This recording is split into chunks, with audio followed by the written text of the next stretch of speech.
Hey, you guys, welcome to this episode of The Rachel Cruze Show. And today I have a very special guest joining me, my friend and co-host of The Ramsey Show, Dr. John Delony. What's up? Welcome, John. How you doing? Back to the Rachel Cruze world. And it is Rachel Cruze's world. It's wonderful. It's her world. It's great. Okay, so I want to talk to you about a couple of things, but one of them being that you have a new book coming out. I do. This October 3rd, and it's called Building a Non-Anxious Life. Yes. John, it's really exciting. I'm super excited about it, yeah. Yeah, because you've been talking about anxiety and really just this idea of how to live in freedom of all of that, right? And so like you've talked about that in the written form very little, and now this is like an expanded version of it, right? Yeah, it started on the Ramsey Show, and caller after caller during COVID was calling and saying, I'm so anxious, I'm so anxious, I'm so anxious. How do I stop this anxiety? Yeah. And one day off air, I said to Dave, anxiety's not the problem. And I explained what I was saying, and he said, you should write that down. So we wrote that little bitty book, and it went bananas. And so they were asking for a deeper dive, like what's actually at play here? Yeah.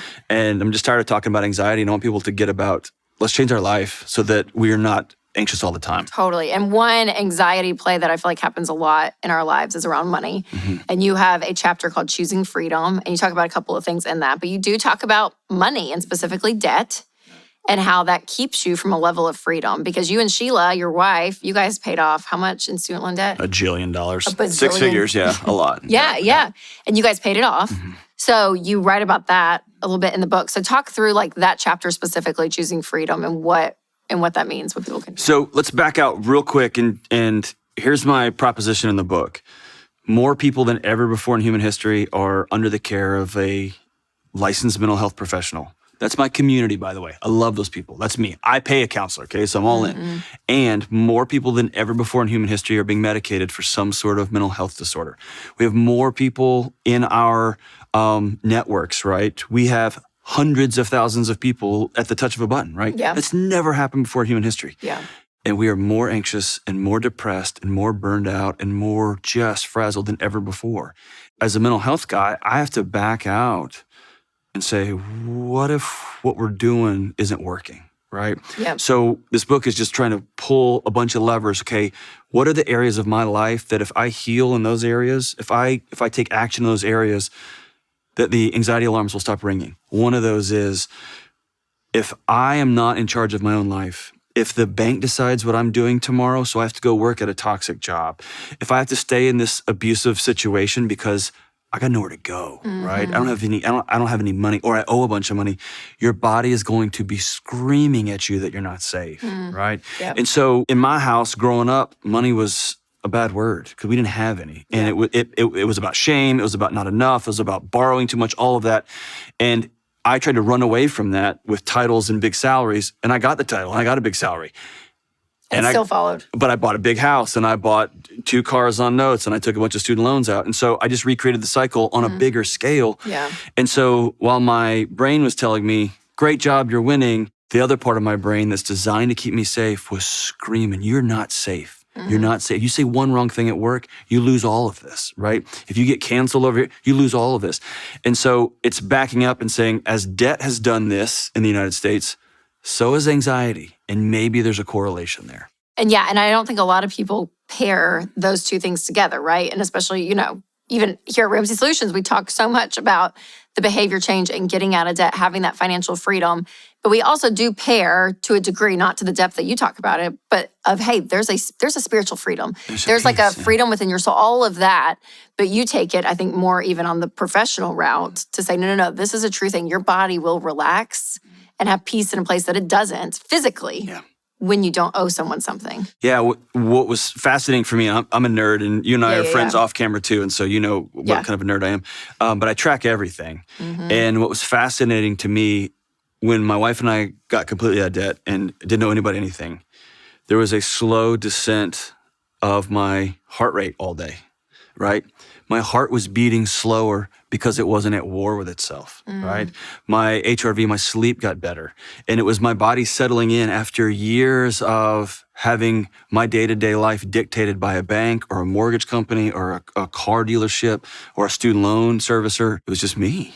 It was just me and my wife, and we got to decide what. And your literal heart rate. My literal heart rate went down, right? Yes. And so all that to say is, your body's paying a price when you owe somebody else. And so the chapter about choose freedom, and it's not just money, right? It's with your calendar, it's with boundaries, it's with several parts of our lives. But I have to do the hard work and say, who is running my life for real? In what areas of my life am I in the backseat and somebody else is driving? And the goal is I want to get in the driver's seat of my own life. Yeah, it's so good. Okay, so what would you say to someone, though, that may have 2 car payments and credit card debt that, keeps rolling, that balance month to month, and some student loans, but they're like, John, I'm good. Like, I'm not freaked out or stressed out about it. What would you say? I would go back to the great Bessel van der Kolk book title, The Body Keeps the Score.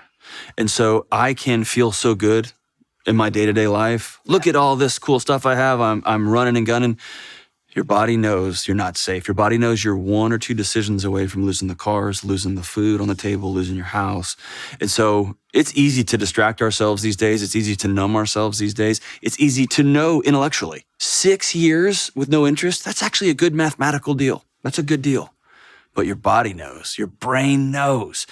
If you say one thing, they take the car away, and then we got nothing, right? And so until you've been on the other side of not owing anybody anything, I just want to promise you there's a different well to drink from. Yes, it's so good. Now, you talk about in that chapter specifically about discipline and boundaries and how those things are so key in dictating, I think, your life, right? And you could say your calendar, all these other areas, but specifically with money. So talk me through those tools specifically when it comes to paying off debt. The reality is I didn't know a different path. Yeah. Right? And so I've got a lot of empathy towards folks who just are doing what their parents did, who are doing what their grandparents did.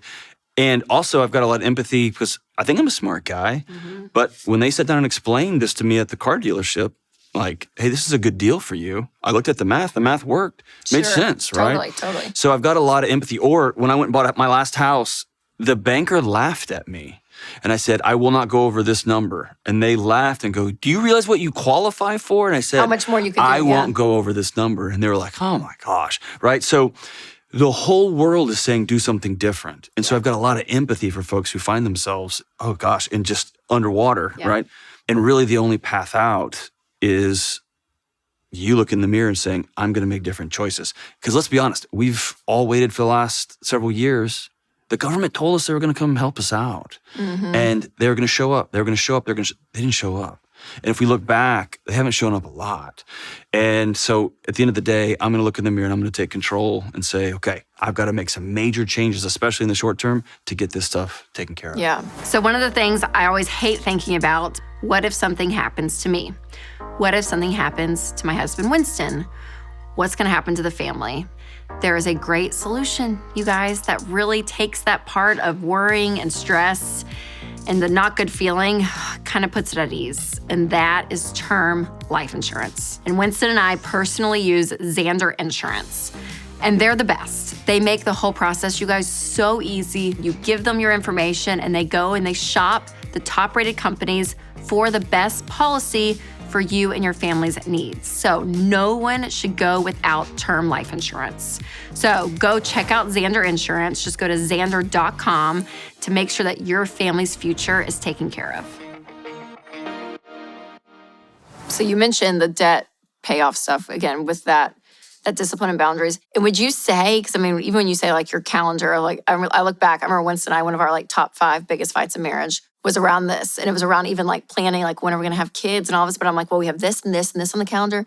And I remember he was like, our calendar doesn't dictate our life. We dictate our life and tell the calendar what to do. And I was like, but no, look at all this stuff. You know, I'm so much more apt not to be the brake pedal in life. I'm more apt to be like, sure, this like excess of stuff. I'm a spender too, right? So in that way, and then also all these other parts of your life, of my life. And so I look at that now and I'm like, golly, there is such wisdom. And I think COVID did give us that gift of slowing everything down. And people are like, oh, well, this is how life could be if we didn't choose to be in the rat race of everything, you know, from kids' sports to all the school stuff, all the job. I mean, it's just, there's so much. So what area do you think personally is the hardest for Americans to have that discipline and that boundaries? Like, is it money? Is it calendar? Is it relationships? Like, what's the thing that you're like, this is going to be an uphill battle? Or maybe it's all of it. Yeah, if you're a mess like me, it's all a mess, right? Yes. So the 4 areas I talk about in the book are your money, clutter, stuff everywhere. Oh, yep. And there's a lot of emerging research about anxiety and chronic stress. And being surrounded by so much stuff. Our mutual friend, Don Madsen, talks about the imaginary conversation your stuff's having with you every day. So she was explaining this to me in Minnesota, and I was like, whatever, Dawn. And I got home, and I just got quiet to see if what she was saying was true. It's bizarre. And all these books, I'm a nerd, my wife's a nerd. All these books were suddenly like, are you just never going to read us? Are you just going to be stupid for the rest of your life? And I was like, no, I'll get to you. And they're like, oh, really? Because you look like you're just being dumb. And then I've got some guitars on the wall and that I play down in my basement, and they were like, remember when you were going to be a rock star and look what happened to you? What a loser. And I was like, no, I'm coming. Like, all I'm ready. These voices of all this and then stuff. my clothes, like, hey, remember when you were actually fit and in shape and weren't an overweight? And I realized all this stuff won't shut up, right? So that's one. Just our stuff is always on us. Our calendars. And we often think about calendars is we just got to get more organized. We just got to get more organized. And our mutual friend, Joshua Field Milburn, he said, organization is just well-planned hoarding, right? Yes. Whether it's with your stuff or with your time. Most of us race out to get another day planner or another this or another app. It's not that. It's what Winston said, right? It is, who is telling me what I have to do with my life? Yes. Is it my kid's soccer coach telling our family what we're doing for the next 9 years of Saturdays? Really? That may be what I was just looking at before we started this segment. My 9-year-old soccer coach doesn't get a vote in my life, right? Or is it your youth minister saying you have to do this and this and this, or otherwise you're not? Yes. No, right? So who's telling us what we have to do with our lives? And that gets dangerous. What's hard though about that is we're put in these positions and in these, like it feels like the Matrix or something. I don't know. Like you're put into these systems. Your boss tells you you have to try. You know what I mean? Like, oh my gosh, in order for my job, this, or this. Or if we signed our kid up and paid X amount for them to play this sport, and they're like, no, you have to be at this tournament an hour away 3 times this weekend, and you're like, okay, like it's so easy. Oh, it's so easy to get sucked bit in. By bit. Yeah, yes. So I can see. And boundaries. How many of us are still doing Thanksgiving because our mother-in-law said that's how we're going to do it? Or how many of us are, like you just mentioned, are showing up on Saturdays and Sundays. Sundays are unpaid because we have no boundaries with our bosses. Or how many of us are letting friends say, no, we're meeting on Mondays. And you're like, okay, I'll meet on Mondays because that's when our friend groups get. We live these boundary-less lives. And then we talk a lot about money on this show. But so those 4 areas, it's just madness. And like you said, nobody gets there on purpose. No, right. And almost all this is good stuff. Right? Yes. It's most of the time it's wading through a lot of the good stuff to say, what kind of life do we want to live? Here's been a magic question I've started asking myself, my wife and I ask this question at home, and then I ask other people, how do I want my home to feel when I walk in the door? And let's start with this feel like, I want it to be warm. I want my daughter to come charging at me with a pillow and like some stick that she made into a sword. And I want my son to be laughing and throw something. I want it to be warm. So what does our schedule have to look like so that we have the capacity for warmth? Yes. What is stress and running around all the time? Yep. Or what conversations do I need to have with my parents about the holidays to allow warmth in our home, right? So every house is different, but reverse engineering, what do I want this place to feel like? Yes. And then we can get there. Well, and I think giving people the permission that you're not being mean, you're not being irresponsible. You know what I mean? Because those things can start to play. Those can be some of the lies. Let's have that conversation. Like if your kid's not in travel soccer at 6, he's not going to get in travel team on age 9. And as a parent, you're like, here's my card. Just charge everything. What do we need to do? Totally. And if you look at my friends who are at the universities and they are athletic trainers, and you talk to them and they bury their face in their hands because they're saying, John, I'm seeing 19-year-olds with geriatric overuse shoulder and knee and hip injuries. Because it's like one sport. And these kids don't love playing anymore because it's been a job since they were 4. Yeah. And if I say, what should I tell my kid? Play everything and have a blast. Yep. Your body will let us know when you're a senior or a junior in high school. Yep. We'll know, right? And so, but as a parent of a young kid, we are all, whatever you tell us, coach, and I'm talking to these guys down the line, and they're like, just let your kids be kids. Yes, right? Absolutely. And so it's so easy. I get it. It's so easy, especially with well-meaning pastors and ministers. Yeah. If you don't do this, like, I don't want my kid to, you know what I mean? Yeah, so whatever. 100%. And so much of that is dictated by fear. And I think even with the money piece too, where you're like, oh my gosh, I'm going to let the expectations of society and what everyone else is doing be the expectation of my life and my lifestyle. Or our in-laws or our friends. Yeah, whatever it's it all is. about fear. Yeah, and there's a level of like, I'm not going to belong. And it's not even always like, oh, they're going to judge me, but it's this, I think there's a level of, no. They're going to do it without me. Yeah. Or I just want to be part of a thing, right? And so that tribe mentality is very real. So much of all of that, especially in that your chapter Choosing Freedom, right? Would you say a level of our motivation can be so fear-based? I think it's all about getting left out. Yeah. It's all about, I'm going to get left behind. Mm-hmm. The world's going to move on without me. If I don't have this car, if I don't have this house, if I don't live in this neighborhood, if we don't go to these schools. And so I think it's a matter of, and that's why I say, that's putting yourself in the backseat and letting all these other all these other people, all these other influences drive your life. Yeah. And I just want people to go back into the driver's seat of their own life. Okay, so what would you say to someone that they feel like they're too far gone in the process? There's no such thing. I'm so far in debt, John. We're in 3 sports with 3 coaches telling us what to do. My kid's about to get a scholarship in theology because of how much time they serve. I don't even know. Right? We're so deep in and we got to keep holding on for a few more years. Or, oh my gosh, I have so much debt. There's no way, I'm too far behind. What would you say to that mentality? Here's what happens. And again, I worked at colleges for almost 2 decades. What happens in those homes often is your kid goes to college and they exhale for the first time in 18 years. And they don't want to come home. Or they will come home when you say they have to come home. But they find peace and laughter with their friends. They find their bodies, like we talked about earlier, just crave it, right? And so one of the things Sheila and I, my wife and I talked about when our first kid was really young is we want to have a home that they can't wait to come home to. Mm-hmm. And she looked at me and said, that means you can't give advice every second of every day because it's so annoying, John. And I said my piece too, but we'll keep that quiet.